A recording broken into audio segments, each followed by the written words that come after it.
Good afternoon. This is Dylan, Team PPG FOE.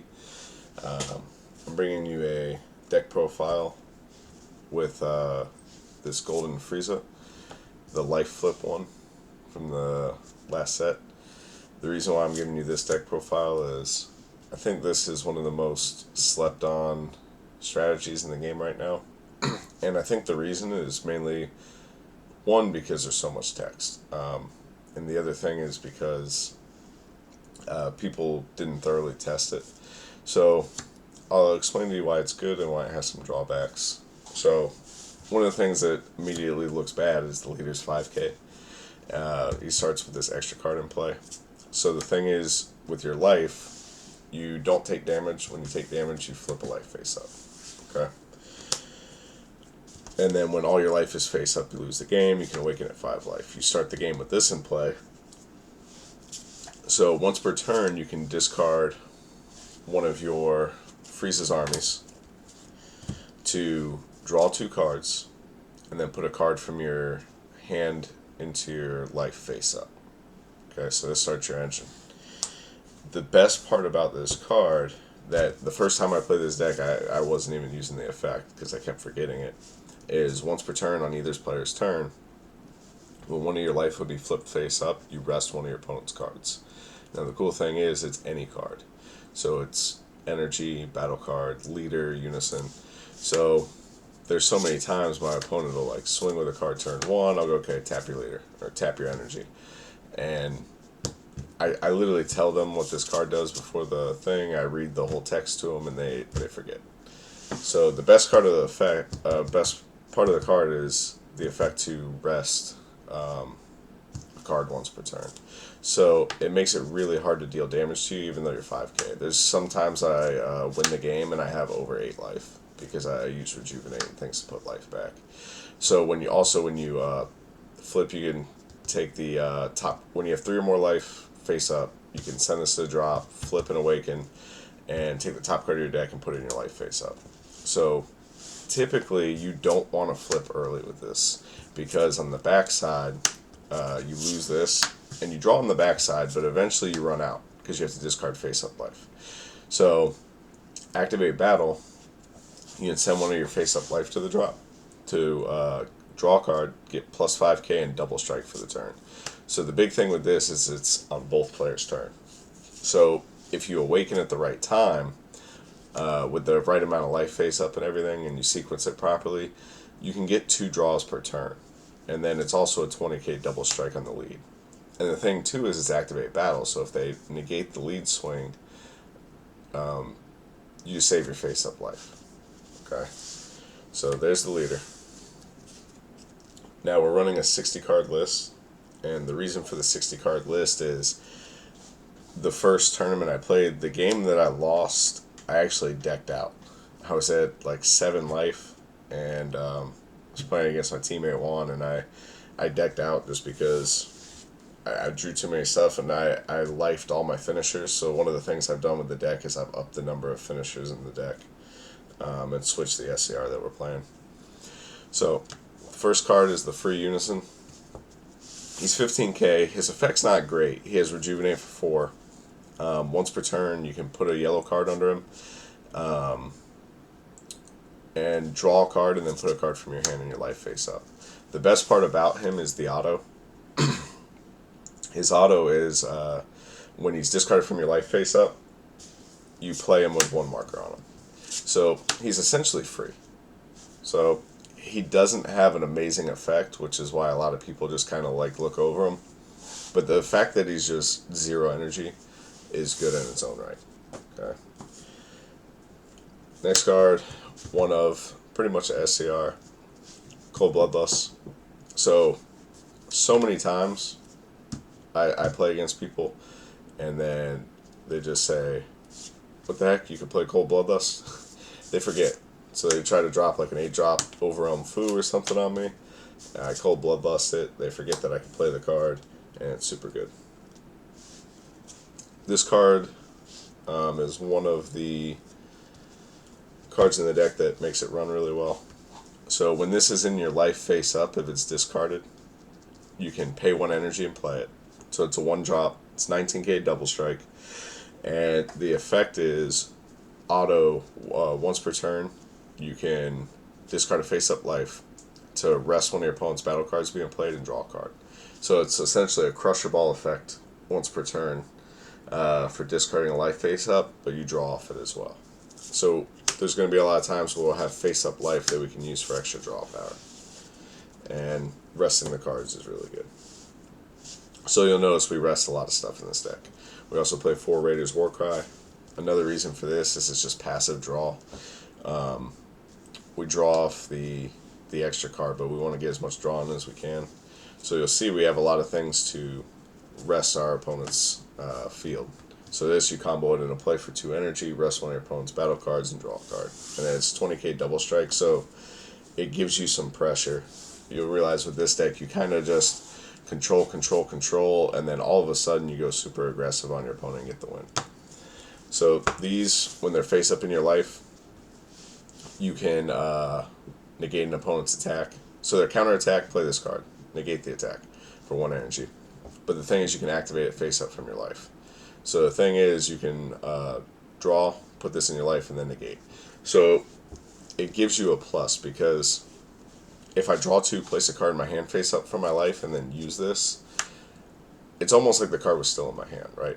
So it's giving you pluses that your opponent kind of isn't aware of throughout the game if they're not really keeping track like that. And they can start to fall behind on advantage when they're not realizing that you're plussing from your face-up life like that. Sorbet is one that you want to see early. He searches top 5 for a Frieza's Army 3-drop or less, or the Unison, so he can grab the Ginyu. But he has an activate main that once per turn, when he's in your drop, you can pay 1 energy and play him, and then you can't activate copies of him for the turn. So basically, once you have one of these, every turn you can keep paying the 1 energy, then discarding it for this, draw the 2. So you need your 1-drops bad. The reason is you don't draw off anything on this side of the leader. So he cycles over and over and allows you to keep drawing. So he's almost like the Dodoria in the green Frieza deck, where he just keeps playing from the drop, and you want to keep cycling him and keep getting the draw. Tagama is pretty good. Or no, this one's a Ginyu. I thought he was Tagama, but he's actually Ginyu because he's got the one in the picture. So when you play him, you can discard one of your face-up life and draw 2 cards. So the difference with him is he's one of the only ones where you don't replace the life. So most of the effects in the deck, when you discard your face-up life, they allow you to put a card from your hand back in your life face-up. This one's one of the only ones where you don't replace a card in the life. You just straight up draw 2 cards, and once per turn, when you rest one of your opponent's cards, he gains blocker for the turn. So he sits there. You're going to rest a lot of opponent's things, so he's going to gain blocker a lot. And anything that pluses 2 in this game is good. So he's, well, technically he's a +1, but he draws 2 when you play him. So if you think about it, there's not a lot of 1-drops that draw 2 cards when they're played. He's one. So he's 5k combo on the board, blocker, and he draws 2. He's a lot of value. So this is one of the big cards we play in the deck. It's a 5-drop, deflect, double strike, blocker. When you play him, you flip one of your life face down. So essentially, he gains you a life because you had the extra face-up life off this, and then if you play one of these per turn, you're essentially gaining a life per turn. He's also board clear because you rest you KO all your opponent's cards in rest mode. He has a auto that people forget about all the time. I read the cards of my opponent, and I still forget about the effects. When your opponent activates a counter attack once per turn, you choose 2 of their cards and switch them to rest mode, and they can't be switched to active mode until the end of the turn. So you swing with him, they negate, you rest 2 of their energy, they can't be switched to active mode until the end of their next turn. So he's really good, and I'm pretty sure he gets around Sensubi and stuff.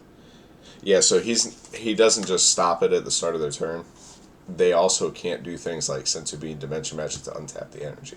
So the energy is completely locked. And if you have multiple on board, the auto stacks.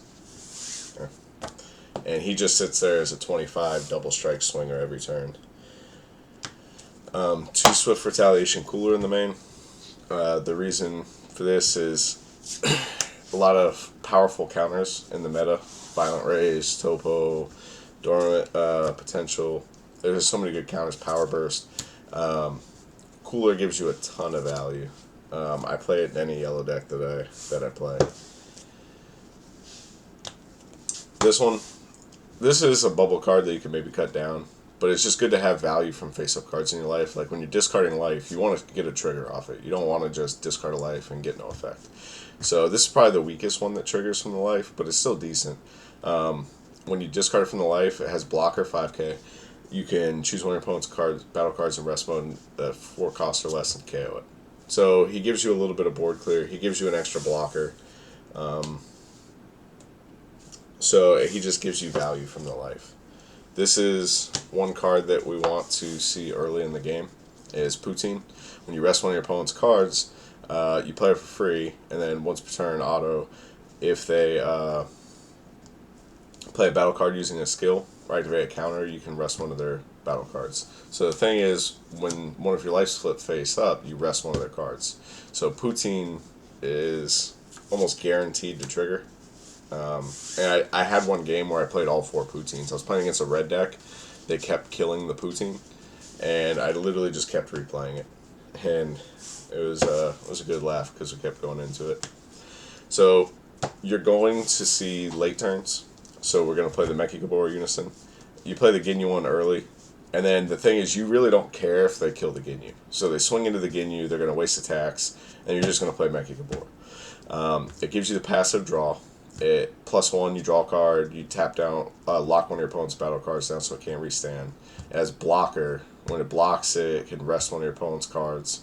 And then the -4, you can steal battle cards. So this gives us like a late game finisher. It also gives us passive draw, because if we flip, we run out of face-up life, we're not drawing anymore. So Mechikabor supplements that. It's just also I'd say one of the more powerful late game unisons. Like once this hits board, if your opponent can't deal with it, it really just kind of locks them out a little bit. So we have to play some big finishers in this deck. One of them is 8-drop Fu. The reason why we're playing so many, what you'll see, is because I was playing like 1-0s, and then I had games where they were all in my life. And the thing is, with this deck, you don't see some of the cards in your life. They'll go to your drop from your effects, and then you never actually get to draw them. Like where in other decks, if you want to see a card that's in your life, you just take damage. With this deck, you can't see them. So there was a game I was testing where I just discarded my 8-drop Fu, my 10-drop Fu, my SCR, and I didn't have the big finishers left in deck at all. So it's good finisher against a lot of things in the meta, especially with a lot of red and black being played. It's not as good versus blue, so you want to hold out and maybe do your 10-drop in that matchup. Selzenos are SCR. A lot of times I find the opponent lets our board accumulate. All of our little 1-drops, our Raiders War Cries, they let our board stack up. And the thing is, we're going to get to late game. So we can typically always trigger Selzeno. And the thing is, having a lot of 1-drops lets you supplement whatever you need. So if you can only get to 11, you make it 12. You put 2 1s from 10 to 12. Having so many 1-drops lets you supplement the number very easily. This is another one of your good Frieza's Army 1-drops. When you play it, you just draw a card. But when he's in the drop, you can only do his effect once per turn. You send him to the warp. You discard one of your face-up life, draw a card, and place a card from your hand in your life. So what he does is, like, if you play him on turn 1, he fixes your life. So you draw a card, but the thing is, you can fix like your unison.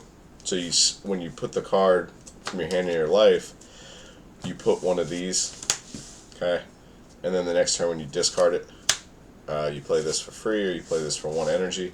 And for 1 energy or 0, they're very powerful cards. So this one lets you draw and lets you trigger your field card, but it also lets you fix your face-up life, which is very important. You want to always be triggering effects so that you're just always getting value. If you're discarding something that doesn't have an effect, you're kind of losing potential value on the board there. So this is kind of odd. We play 2 10-drop Fus. But again, the reason is we need a big finisher. And again, if it's in your life, you won't see it. So I like 2. I want to see this card. Very rarely I don't get to turn 6. I think the only deck I didn't get to turn 6 against was Majin Vegeta. And surprisingly, I drew with that deck of all decks. Kind of surprising. You would think we couldn't go that slow. 2 Restrain. This, a lot of people would probably put Nimbus Time Magic in here. This is probably going to be replaced with the Evolution Booster card that takes a life and plays a blocker. But it's good because if this goes in your life and you discard it, now you can activate it from drop. So it's just another card that gives you value. And also, Invoker is a really potentially rough matchup. You don't want to get hit with the Apex Game 1. So putting this in your drop just ensures that they have to cat blow you. And the thing is, you can realistically kind of stay at 8 life against them, or 7 at least, and make sure they have to have like the perfect combo to cat blow you down. So it's just a pretty good value negate being able to go from the drop.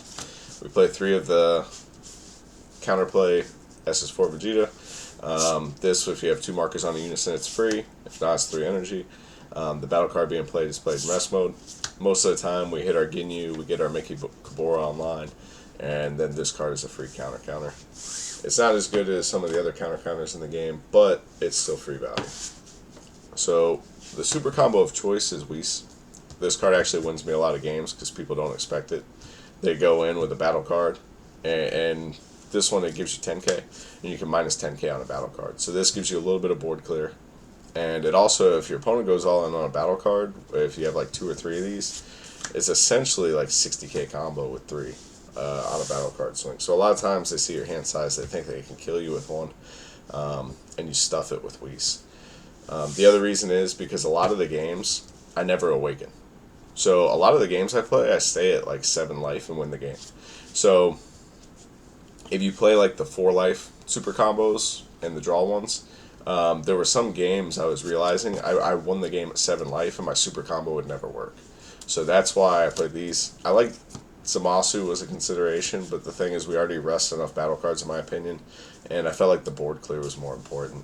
This helps you with like Dark Power, Black Mass Saiyan and things. Not that you play too much from effects, but still, you want to be able to clear pesky things off the board.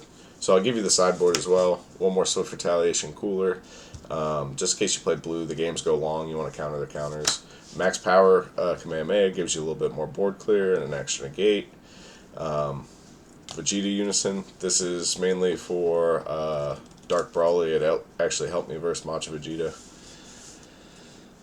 This is one of the most important sideboard cards. The reason is, one of my losses with the deck was the Black Majin Buu. So the thing is, you don't draw from the leader. So they won the die roll as best of 1, and turn 1 they play, or turn 2 they play the 6-drop where you can't draw off non-leader skills. So the thing is, all your draw comes from the field card. So that and the Slug that does the same thing in Mecha Frieza really hurt this deck. So when I talked about inherent weaknesses at the beginning of the video, that's one of the inherent weaknesses, is that you actually don't draw off the leader at all on the front side. So those cards that don't let you draw from non-leader skills really lock you down. So the Justice Flashes just kill those. You need them for those cards specifically. I played 1 of this just as a tech. It was for, mainly it was for Invoker in case I saw the Black Buu deck again. So if I won die roll, I could counter it, stop the combo, or to help you versus Invoker a little bit. And then I played 4 Release from Evil. So this was in case I played against Reboot Gohan, or it kind of helps against launch. You can turn off their effect. And it's also free with the unisons. So the fact that it ends up being 0 energy if you have a unison in play, things that cost 0 energy are just good in general card games. So one of the main strategies I just want to give you before video ends is when you mulligan with this deck, you need to make sure you have low drop Frieza's armies. So one of the games I lost, I played this in 2 tournaments. The first tournament I had no idea what the deck did, I just threw it together, I went X2. The second tournament I played in, I got 2nd place, I went 4-0-1. and I only drew. But one of my games I lost in a set, I won the set, but I lost the game in the set was because I got greedy and held some super combos and things, and then I never saw a Frieza's Army card until like turn 4 or 5. So one of the inherent weakness I was talking about in the deck is, if you don't see Frieza's armies, you don't draw. And so the game, it was only one game, but I didn't see any Frieza's armies till like turn 5. I just literally could not draw. The most important one to get live, if you can hard mull and you can get Sorbet, Sorbet can keep playing himself from the drop. So unless they warp him, he pretty much guarantees that you're going to draw every turn. So he's probably the most important one. But if you can't get him, you want to make sure you see a Frieza's army. Now, ideally, we would lower the numbers to counteract that, but the problem is this deck draws a lot, and decking out is an issue, so I put it at 60. After that game where I didn't see any Frieza's army, I hard mulled to make sure I always had one, and then it never happened to me again. But it is something to be aware of. This deck is surprisingly underrated. I really recommend you test it out, especially if you like control decks, if you like Frieza. And this deck is very capable of winning an event. I don't think it's the most powerful deck in the format by any means, or even close, but I definitely think you could beat pretty much anything. I've pretty much beaten every meta deck that you could think of in testing with this list. I don't think it's the most broken deck in the format, don't get me wrong, but it can win versus everything that's in the format. Okay? I hope you enjoyed the video. I hope you enjoyed the list. Okay, shout out to the team, PPG, FOE.